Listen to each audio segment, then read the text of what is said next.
Assalamualaikum warahmatullahi wabarakatuh.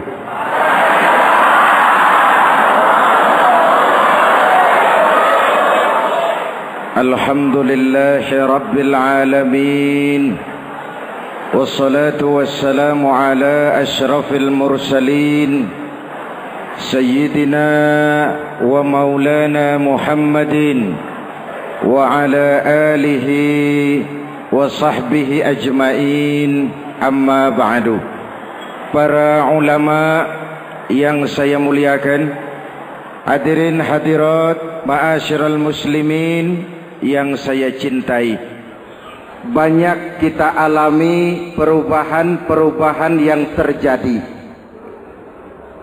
baik perubahan yang menyangkut sosial budaya, lebih-lebih yang menyangkut sosial politik. Yang tidak banyak mengalami perubahan adalah sosial ekonomi. Bahkan angka kemiskinan kita naik menjadi 3/5 dari total penduduk kita hidup di bawah garis kemiskinan, dan 20% diantaranya miskin mutlak.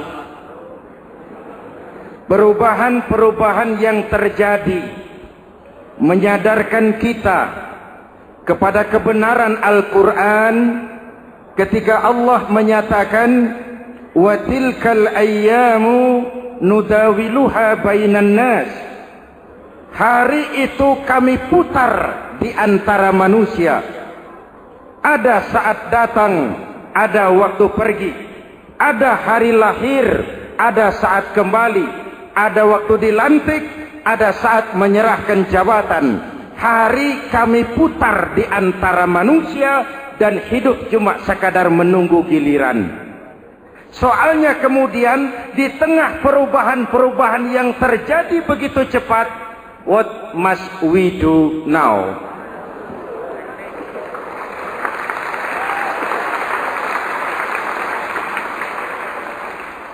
Saya juga nggak ngerti itu. Yang penting kan penampilan. Saudara-saudara kaum muslimin di seluruh tanah air, jadi pemimpin adalah pelayan bagi orang yang dipimpinnya. Okelah, perbaikan ekonomi, pembukaan lapangan kerja baru kita serahkan kepada pemerintah, karena kita percaya mereka orang-orang terpilih belaka yang dipilih dengan kepercayaan akan mampu membawa rakyat keluar dari kesulitan. Amin. Tugas kita sekarang di zaman susah meluruskan akidah. Jangan sampai mbah dukun yang naik ke permukaan. Betul? Islam misinya yang pertama membebaskan manusia dari kemusyrikan.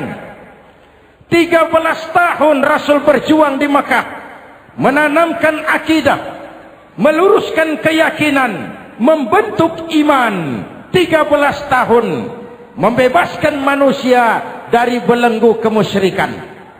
13 tahun menanamkan la ilaha illallah Muhammadur Rasul dengan seluruh konsekuensinya.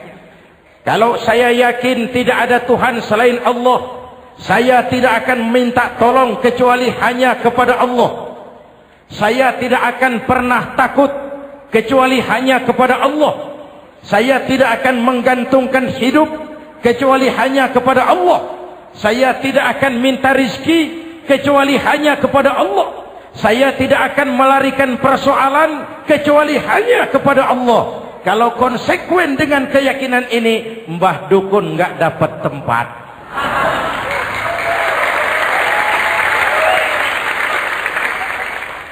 Akur?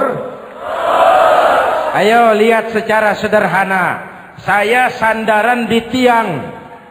Tiangnya ambruk, sayanya jatuh. Saya sandaran di tembok, temboknya runtuh, saya juga runtuh. Saya sandaran kepada orang kaya, dia jatuh miskin, saya bangkrut. Saya sandaran kepada jenderal, dia pensiun, saya selesai. Tapi kalau saya sandaran hanya kepada Allah, Allah tidak akan pernah miskin, Allah tidak akan pernah lumpuh, Allah tidak akan pernah terpuruk, dan Allah tidak akan pernah berkurang kekuasaannya.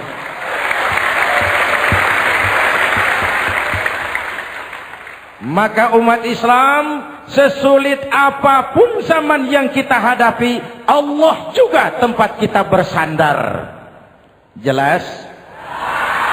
Selama ini kita iman dalam ucapan, tapi sekuler dalam perbuatan.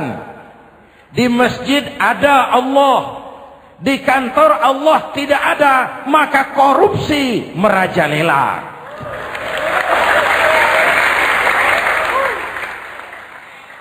Di masjid ada Allah, di pasar Allah tidak ada, maka timbangan tetap curang.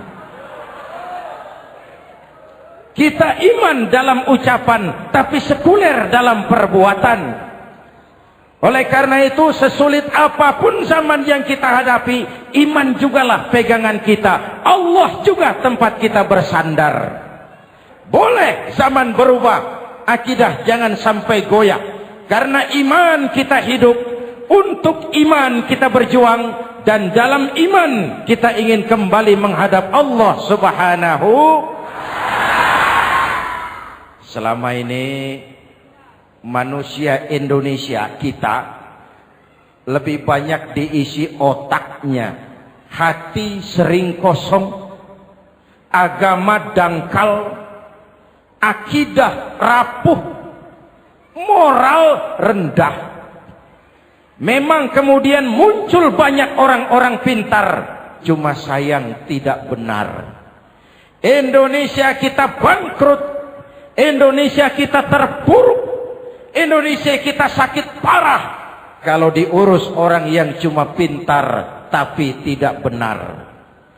Kita perlu orang-orang pintar, tapi kita lebih perlu orang benar. Jelas? Kalau cuma pintar tapi tidak benar, itu yang sering saya sampaikan, nanti disuruh ngurus beras malah nimbun beras.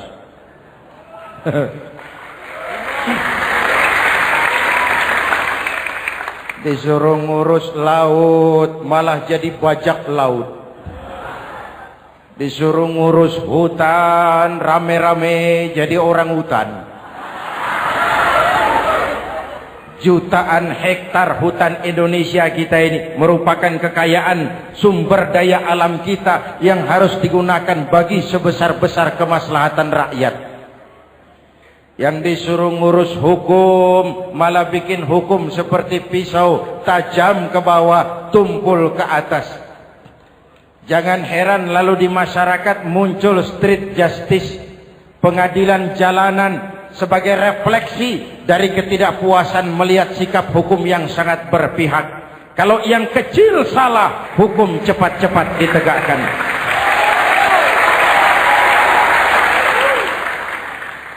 Lihat saja sekarang ini, kalau orang terkenal banyak uang punya masalah, antri yang bela. Betul? Tapi saudara lihat si Marsinah di Jawa Timur, si Sengkon dan Karta di Jawa Barat, si Udin Bernas wartawan Jogja, terseok-seok mencari keadilan, sampai hari ini urusannya masih remeng-remeng. Kenapa bisa begitu? Jawabannya sederhana, tidak ada fulus. Ada fulus mulus, tidak ada fulus manfus. Betul? Jangan sampai para penegak hukum kita terjebak pada lagu baru, maju tak gentar membela yang bayar. Biar bertentangan dengan nurani, biar bertentangan dengan public opini, biar bertentangan dengan rasa keadilan. Siapa yang bayar, itulah majikan. Mau benar atau salah, belain terus. Kalau seperti inilah hukum kita, mafioso keadilan akan tetap gentayangan. Hadirin yang saya hormati, 13 tahun beliau berjuang di Mekah, meluruskan keyakinan, memantapkan akidah, meneguhkan iman. Dari situ segalanya dimulai, dan ke situ segalanya akan menuju. Intan paling mahal, mutiara paling berharga, tidak lain adalah nilai-nilai keimanan. Kalau itu sudah tergadai, apalagi yang bisa kita banggakan dalam kehidupan ini? Kita merasa harta kita berharga, belum ada artinya ketimbang iman. Kedudukan kita punya nilai pun belum ada artinya ketimbang dengan nilai-nilai keimanan. Itu intan paling mahal, itu mutiara paling berharga. Harta baru ada manfaatnya kalau dilandasi dengan iman. Jabatan dan kedudukan baru terasa gunanya kalau dilandasi dengan keimanan. Kalau jabatan lepas dari iman, yang akan lahir Fir'aun baru. Jelas? Kalau harta terlepas dari iman, yang akan muncul adalah konglomerat korun. Kalau ilmu pengetahuan terlepas dari nilai dasar keimanan, maka yang akan muncul adalah ilmuwan pelacur yang menyalahkan yang benar, membenarkan yang salah untuk kepentingan pribadi. Dan kondisi seperti itu tidak akan membuat kita makin sehat. Oleh karena itu, pada kesempatan ini, pesan pertama saya, menghadapi zaman susah, tetap jaga akidah, tetap pelihara keyakinan. Kesulitan bukan untuk ditakuti, untuk diatasi. Hidup adalah kerja keras, bukan keajaiban. Perubahan tidak akan datang hanya dengan simsalabim abragadabra. Perubahan tidak akan muncul hanya dengan berandai-andai. Perubahan tidak akan turun dari langit seperti turunnya embun di waktu malam. Perubahan adalah kerja keras, sehingga Al-Quran membimbing kita, innallaha la yughayyiru ma biqaumin hatta yughayyiru ma bi anfusihim.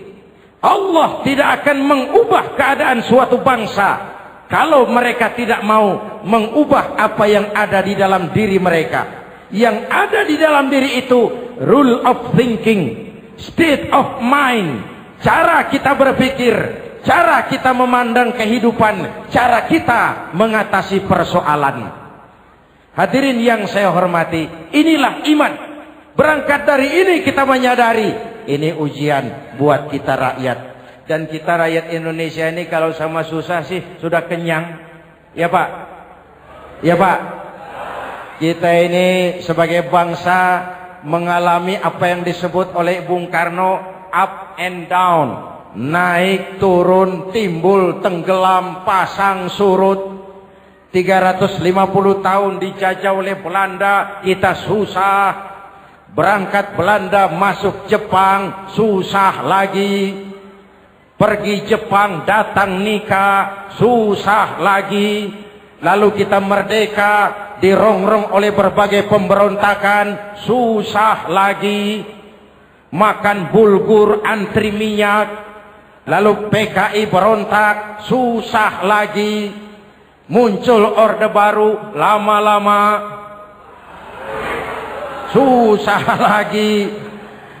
Orde baru selesai, naik reformasi, mulai repot nasi, susah lagi.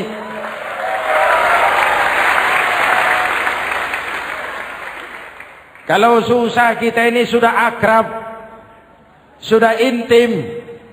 Mestinya kalau sudah susah seperti itu, jangan salah sikap menyikapi kesusahan. Jangan sampai kita potong kompas, ambil jalan pintas, terjebak menghalalkan segala cara. Itu tidak akan menguntungkan. Itu tidak akan menyelesaikan. Kalaupun selesai, nampaknya penyelesaian sesaat. Dan penyelesaian sesaat bukan penyelesaian yang sebenarnya. Karena itu tetaplah dalam koridor keimanan. Boleh zaman berubah, akidah jangan sampai goyah. Silahkan masa berganti, tapi keyakinan jangan mati. Sekali la ilaha illallah sampai tetes darah paling penghabisan, tetap la ilaha illallah. Sanggup? 3 orang. Sanggup?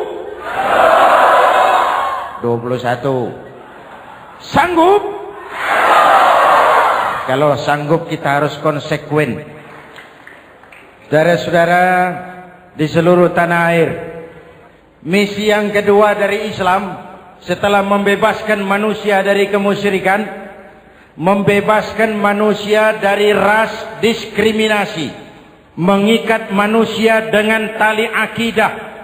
Sebelum Islam datang, manusia dibedakan oleh warna kulit, manusia dibedakan oleh faktor keturunan, manusia dibedakan oleh faktor harta dan benda. Adalah Rasul yang mengajarkan, innallaha la yanzuru ila suwarikum wala ila amwalikum walakin yanzuru ila qulubikum wa a'malikum. Allah tidak melihat potonganmu,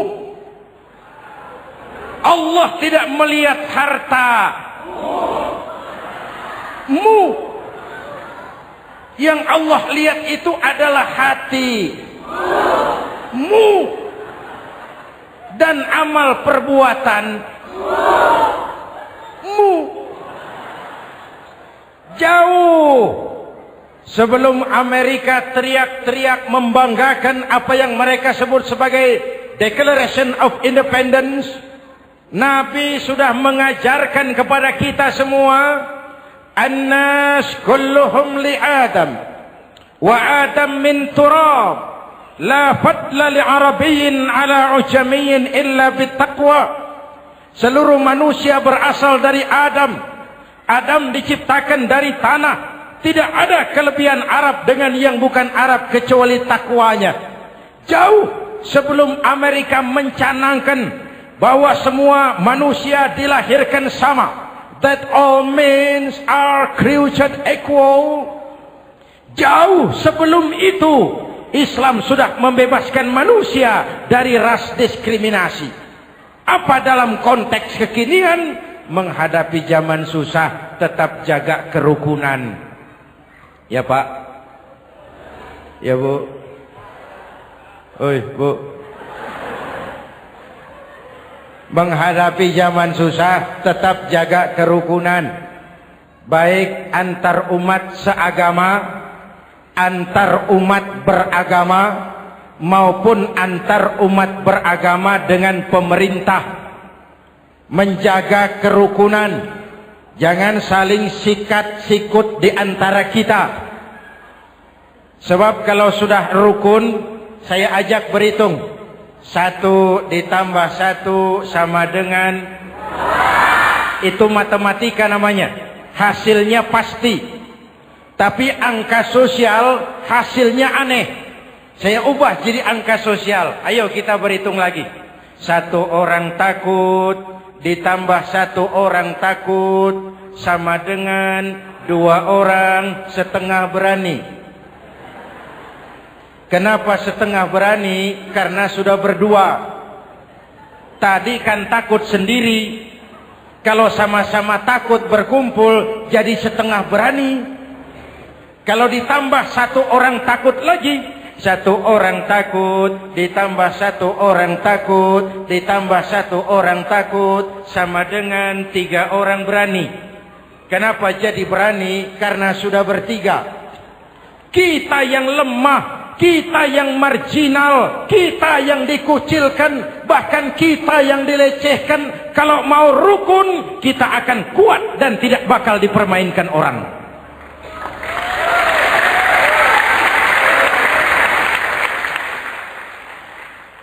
Tapi kalau rukunnya yang satu mau menikam yang lain, saya ajak berhitung lagi. Yuk berhitung yuk.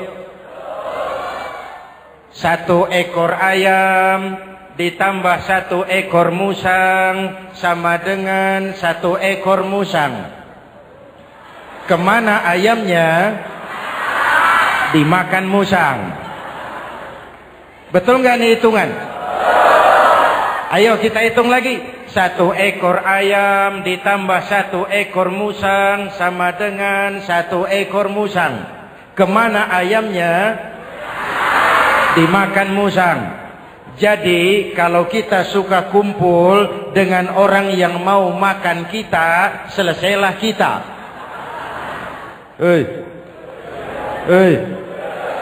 Maka kalau merasa kita ini ayam, yuk kumpul sama-sama ayam, pulang ke kandang ayam. Kalau ada ayam kumpul ke kandang musang, itu namanya ayam minum baygon. Jelas? Menjaga kerukunan. Pertama, antar umat seagama, sesama muslim harus saling menjaga, harus saling memelihara. Baik dia muslim yang jadi kapolri, baik dia muslim yang jadi kasat, baik dia muslim yang jadi pengusaha, baik dia muslim yang jadi petani, nelayan, guru, semua komit menjaga semangat kebersamaan, rukun antar umat seagama. Jelas? Jelas? Hadirin yang saya hormati, atas dasar itu saya ingatkan kembali, kita semua ingin persoalan terorisme dilepaskan kaitannya dari agama manapun. Tidak ada kaitannya terorisme dengan Islam, dengan Kristen, dengan Hindu, dengan Buddha. Tidak ada kaitannya terorisme dengan pondok pesantren.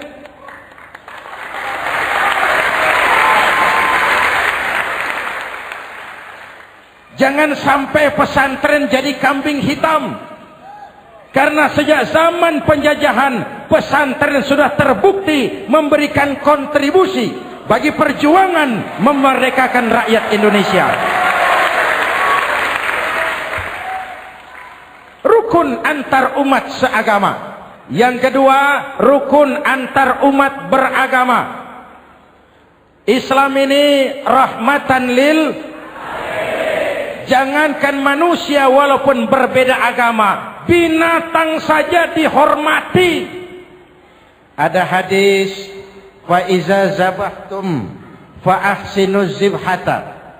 Kalau kamu menyembelih hewan, sembelihlah dengan cara yang terbaik.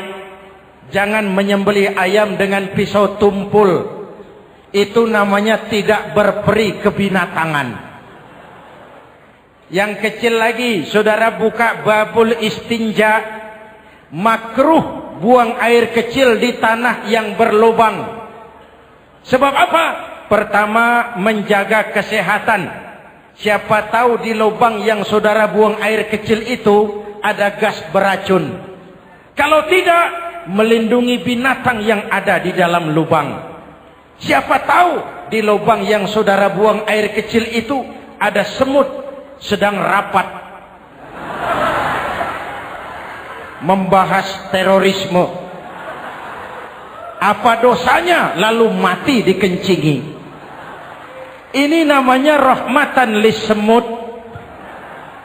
Binatang saja dilindungi. Maka perbedaan agama tidak harus menyebabkan kita bertolak belakang. Perbedaan agama bukan alasan untuk saling bermusuhan. Apalagi kita sudah menyadari tentang kemajemukan kita, tentang kebinekaan kita, tentang keragaman kita. Rukun antar umat beragama. Saling menghormati, saling menghargai, tapi tetap dalam batas lakum dinukum. Lalu rukun antar umat beragama dengan pemerintah. Hadirin yang saya hormati, yang benar kita dukung, yang salah kita perbaiki dan kita tegur menurut cara-cara yang diajarkan oleh agama kita. Dan sholat berjamaah, pendidikan bernegara yang paling bagus. Tadi kita sholat ada imam, ada makmum, betul? Makmum wajib ikut imam kalau imam benar sholatnya. Rakyat wajib ikut pemimpin kalau pemimpin benar mimpinnya. Masyarakat Islam ini loyal. Masyarakat Islam ini bukan pemberontak. Masyarakat Islam ini taat dan setia. Kapan? Kalau imamnya benar. Imam takbir, makmum. Imam ruku, makmum. Imam i'tidal, makmum. I'tidal. Imam sujud, makmum. Tapi kalau imam keliru, mestinya imam ruku malah sujud. Salah imam ini. Tegur. Siapa yang wajib negur? Makmum yang sop terdepan. Anggota DPR.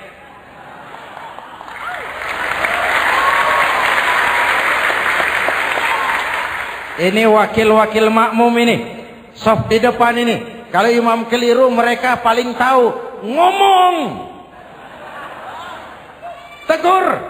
Bagaimana negurnya? Ada aturan main. Mestinya ruku, imam sujud. Salah ini imam. Subhanallah. Kan begitu negurnya. Betul? Tidak boleh juga imam keliru, makmum emosi. Main pegang. Woi, makmum salah. Hoi, hoi. Kacau sholat. Betul? Anggota dewan ini, soft di depan. Itu kalau imam keliru. Satu saat imam buang angin. Namanya manusia bisa buang angin toh. Apa makmum lalu berkata, demi kesetiaan saya kepada imam, imam buang angin, saya lebih keras lagi. Itu namanya fanatisme buta, loyalitas yang goblok. Imam buang angin, minggir. Iyyaka na'budu wa iyyaka nasta'in. Sampai situ imam buang angin, minggir imam. Lalu saf yang di depan maju. Tidak usah bikin sholat baru, teruskan pekerjaan imam. Ihdinas siratal mustaqim. Teruskan. Kenapa? Kalau bikin sholat baru lagi, nanti buang angin lagi. Bikin lagi sholat. Kapan selesainya sholat? Kapan selesainya membangun negara ini?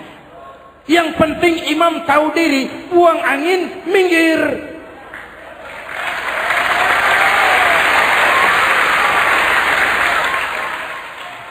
Ini kacaunya sholat berjamaah kita sekarang. Kacaunya negeri kita sekarang. Banyak imam sudah buang angin, gengsi. Diam aja merasa nggak punya salah. Dikasih tahu sama makmum, imam tadi buang angin ya, malah jawab sedikit. Apa kalau sedikit lalu tidak batal sholat itu? Mekanisme kehidupan sosial yang diatur lewat tuntunan sholat berjamaah.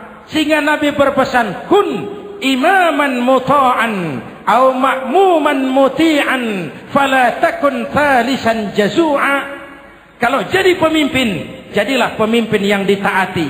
Kalau jadi makmum, jadilah makmum yang mentaati. Jangan jadi golongan ketiga pemecah belah. Di depan tidak jalan, di belakang takut, ditaruh yang di tengah, di depan didorong, yang belakang ditendang. Ini namanya biang kerok. Saudara-saudara, dari uraian singkat ini saya ambil beberapa catatan pokok. Pertama, kalau ada intan paling mahal, kalau ada mutiara paling berharga dalam hidup kita, itu tidak lain adalah karena keyakinan. Hidup jadi indah, hidup jadi berharga, hidup jadi berarti kalau didasari atas sebuah keyakinan. Dan keyakinan itu tidak lain adalah nilai iman kita, akidah kita kepada Allah Subhanahu wa taala. Yang kedua, tetap menjaga kerukunan. Sesulit apapun zaman yang kita hadapi, kita tetap harus menjaga semangat kebersamaan. Kita harus tetap menjadi lem perekat yang menjaga keutuhan, baik sebagai bangsa maupun sebagai umat. Perbedaan adalah wajar, harus dihormati. sebagai ciri kehidupan berdemokrasi. Tapi jangan perbedaan menjadi sebab kita bermusuhan, dan jangan perbedaan menyebabkan kita saling berpecah belah. Hormati perbedaan, jangan perbedaan dipandang sebagai permusuhan. Dengan akidah yang kuat dan kebersamaan yang kokoh, ayo kita hadapi kesulitan, kita atasi kesulitan, dan dengan kerja keras untuk menyongsong hari esok yang lebih pasti. Mari kita Fatihah, semoga Allah memelihara kita bangsa Indonesia ala hadhihi niyah wa ila hadratin Nabi. Al-Fatihah.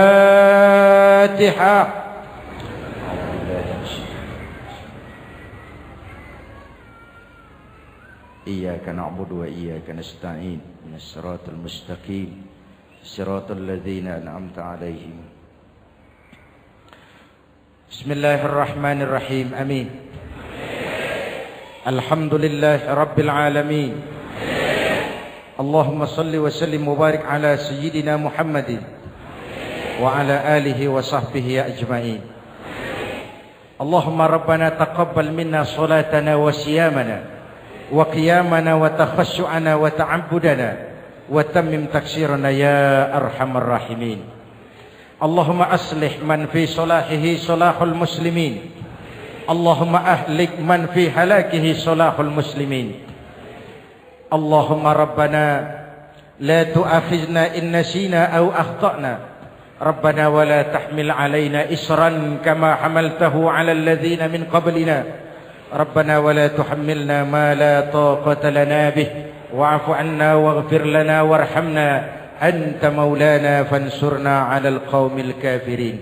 اللهم اجعلنا من السعداء المقبولين ولا تجعلنا من الأشقياء المردودين. أفضل ما قلته أنا والنبيون من قبلي لا إله إلا الله.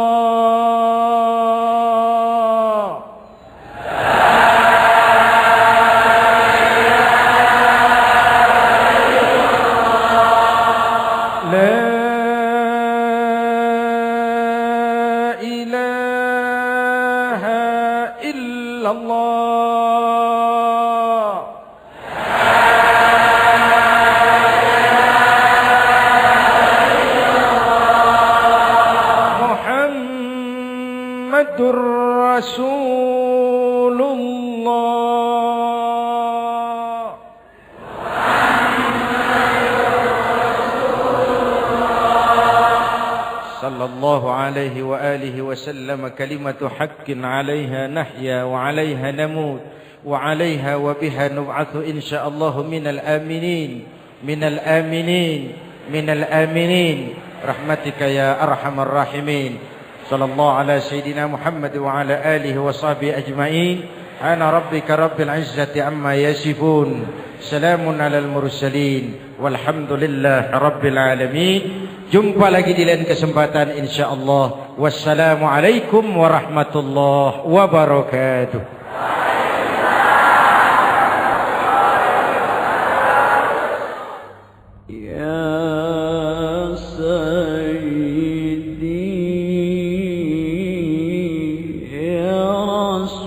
Allah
الله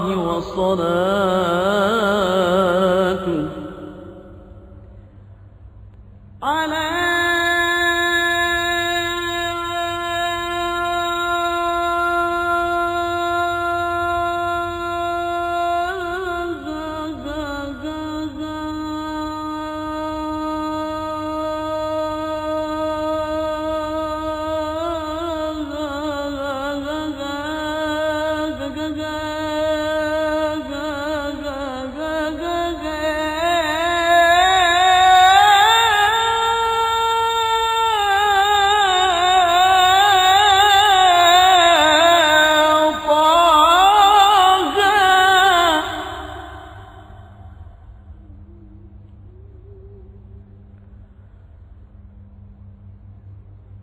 صلاة الله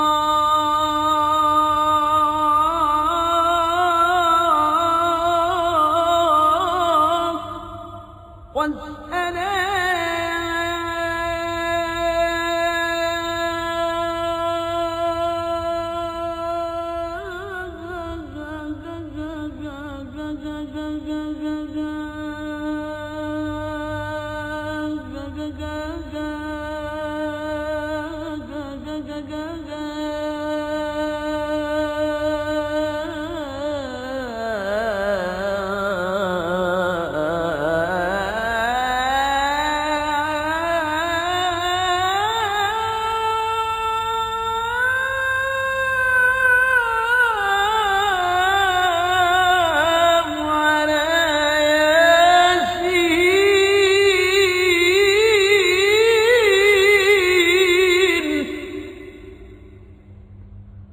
صلاة الله والسلام على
صلاة الله على طه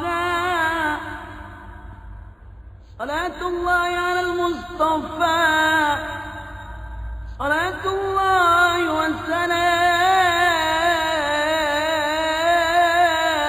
والسلام على